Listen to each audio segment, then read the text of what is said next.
Jump if you dare.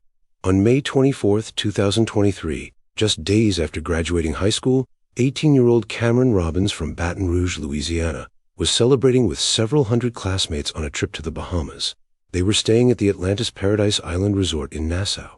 That evening, the group attended a sunset party cruise aboard Blackbeard's Revenge, a pirate-themed party boat. Around 9:40 p.m., near the uninhabited Atoll Island northeast of Nassau, someone dared Cameron to jump off the boat into the dark ocean. Several students tried to grab him and stop him. They reached for him, attempting to hold him back, but Cameron broke free from their grip. He jumped into the water. Footage captured the aftermath. Cameron could be seen swimming in the dark waters. Friends threw a life preserver toward him. People screamed, "Grab the buoy! Hey, the buoy!" They were trying desperately to direct him to the flotation device, but Cameron appeared to swim away from it. Within seconds, he vanished from view. The boat remained anchored for hours as students searched frantically. The U.S. Coast Guard, Royal Bahamas Defense Force, and United Cajun Navy searched the waters until about 3 a.m. Royal Bahamas Defense Force Commodore Raymond King called the area really shark-infested.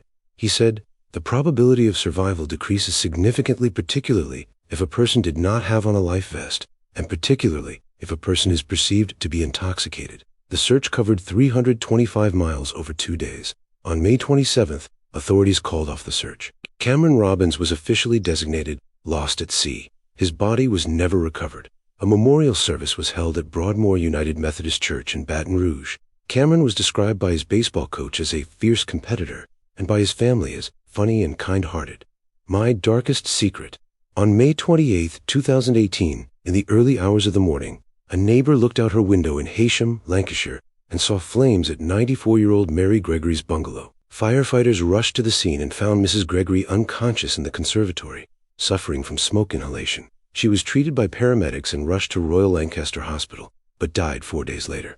An investigation by Lancashire Fire and Rescue Service concluded the most probable cause was a dropped or carelessly discarded cigarette. Mrs. Gregory was a heavy smoker with dementia. The coroner recorded a verdict of accidental death. The case was closed. Then, weeks after the funeral, during a game of truth or dare with two friends, 17-year-old Tiernan Darnton revealed his darkest secret. He told them, "I have a secret I haven't told anyone. I may have killed someone." His friends didn't believe him. He persuaded them to keep quiet. But in May 2019, during a counseling session, Darnton mentioned a friend who could send me to prison cause of what he knows. He added that he had felt powerful at Mrs. Gregory's funeral because he knew what had happened and everyone else in the room didn't. The counselor ended the session by saying, "I think you're trying to tell me you've killed someone." Darnton mouthed, "Yes." Police reopened the case. They discovered drawings of Mrs. Gregory's floor plan with labels like "good hiding place" and "quick exit."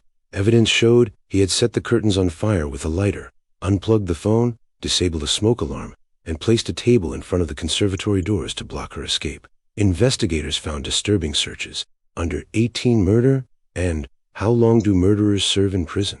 In November 2021, Darnton was convicted of murder and sentenced to life with a minimum of 15 years. The bridge incident. On a summer day in 2024, two teenagers, ages 15 and 16, were part of a group chat where dares were being shared among friends. The conversation turned to jumping off a bridge into Lake Hartwell, South Carolina. The pressure mounted through messages.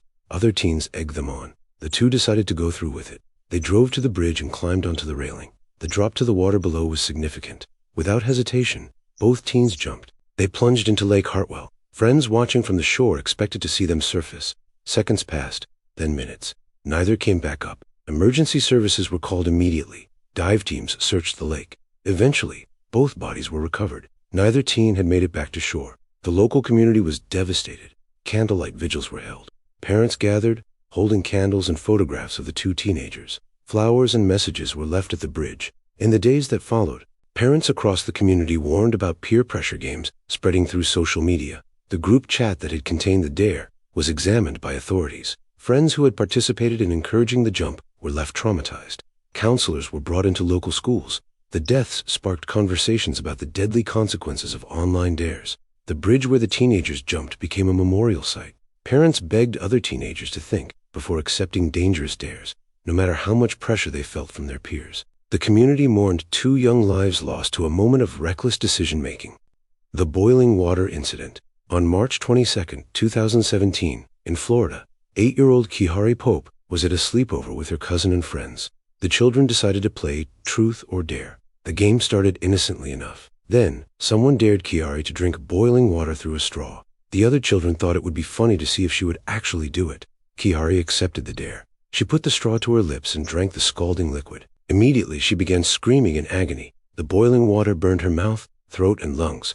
She collapsed. The adults rushed her to the hospital.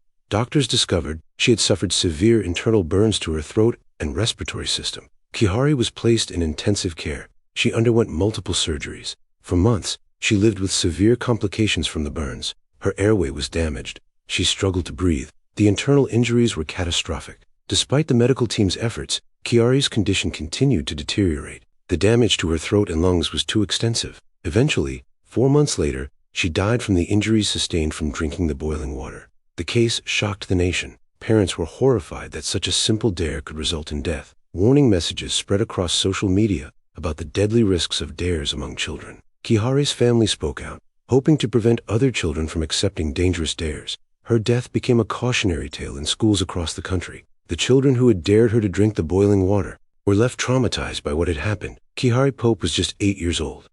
The slug incident. On a warm evening in 2010, 19-year-old Sam Ballard was at a party in Sydney, Australia, with his rugby teammates. They were drinking wine in a backyard. The conversation was lighthearted. Then someone spotted a garden slug crawling across the patio. As a joke, one of Sam's friends dared him to swallow it. Everyone laughed. It seemed like harmless fun. Sam picked up the slug and swallowed it whole. Everyone cheered. The party continued. Sam went home that night thinking nothing of it. Days passed. Then Sam began feeling strange. He developed severe pain in his legs.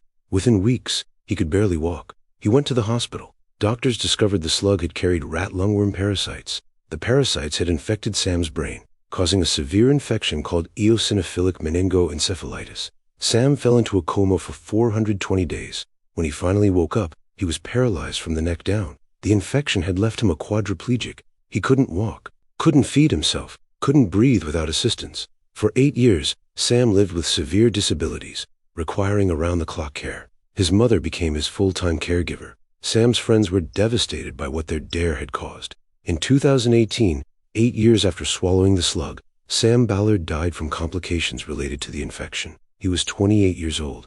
His death highlighted the hidden dangers that can lurk in seemingly innocent dares.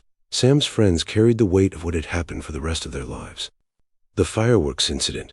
On October 24, 2024, during Diwali celebrations in Bengaluru, India, a group of friends gathered to celebrate the Festival of Lights. Fireworks were everywhere. The night air was filled with explosions and colorful displays. The men had been drinking, and the atmosphere was festive and reckless. Someone brought out a large box of fireworks and suggested a dare. They challenged a 32-year-old man in the group to sit on top of the box while they lit the fuses. Friends laughed and egged him on. The man, emboldened by alcohol and peer pressure, agreed. He climbed onto the box and sat down. His friends lit the fireworks. For a moment, nothing happened. Then the entire box exploded beneath him. The force of the blast was catastrophic. The man was thrown into the air. The explosives detonated with tremendous power, causing fatal injuries. Friends screamed and rushed to help, but it was too late. Emergency services arrived quickly, but the man died at the scene from his injuries.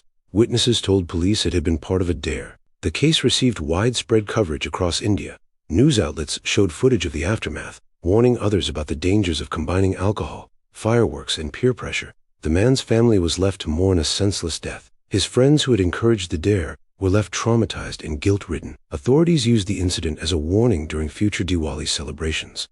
The table surfing incident. On June 1, 2025, in Bethlehem, Pennsylvania, 17-year-old David Nagy and his friends from Freedom High School gathered after school. They had been watching viral TikTok videos of people table surfing, riding on top of tables tied behind cars. The videos made it look thrilling and fun. The teens decided to try it themselves. They found a folding table and flipped it upside down. They tied it behind a car with rope. David volunteered to be the rider. His friends thought it would be hilarious to film. He climbed onto the upside-down table and sat down, gripping the edges. The teenage driver got behind the wheel and started the engine. The car began to move slowly at first. David laughed. His friends cheered him on. Then the driver accelerated recklessly. The car picked up speed. The table bounced violently behind the vehicle, shaking and wobbling. Suddenly, the table was flung into a parked vehicle on the side of the road. The impact threw David off the table with tremendous force. He hit the ground hard. His head struck the pavement. He died from catastrophic injuries. The driver slammed on the brakes. Friends screamed and called emergency services. Paramedics arrived within minutes, but there was nothing they could do. Prosecutors charged the teenage driver with involuntary manslaughter. The case grew national attention as an example of deadly TikTok dare trends. David Nagy's family spoke out about the dangers of social media challenges. Schools across Pennsylvania held assemblies warning students about table surfing and similar viral stunts. David's friends were left traumatized. What started as an attempt to recreate a viral video ended in tragedy. The senior assassin incident. On a day in May 2025, high school seniors in Arlington, Texas, were participating in Senior Assassin, a popular end-of-school tradition. The game involves students chasing each other with water guns, trying to eliminate opponents. It's meant to be harmless fun, a way for graduating seniors to bond before heading to college. Players track each other's locations and stage surprise attacks. That afternoon, 17-year-old Isaac Leal was participating in the game with friends. They had spotted their target and began pursuit in a Jeep. The chase intensified. The vehicle accelerated through streets. The adrenaline was high. The teenagers were laughing and yelling, caught up in the excitement of the game. As the pursuit continued, Isaac climbed onto the back of the moving Jeep. He was trying to get a better position during the chase. Friends later said he was riding on the exterior of the vehicle. Then the Jeep hit a bump in the road. Isaac lost his grip and fell from the moving vehicle onto the street. His head hit the pavement with devastating force. The Jeep screeched to a halt. Friends jumped out, screaming. Someone called emergency services. Isaac was rushed to the hospital with catastrophic head injuries. For weeks, he remained in intensive care, clinging to life. Doctors did everything they could. His family kept vigil at his bedside, but the injuries were too severe. In early June 2025, after weeks in the hospital, Isaac Leal died from his injuries.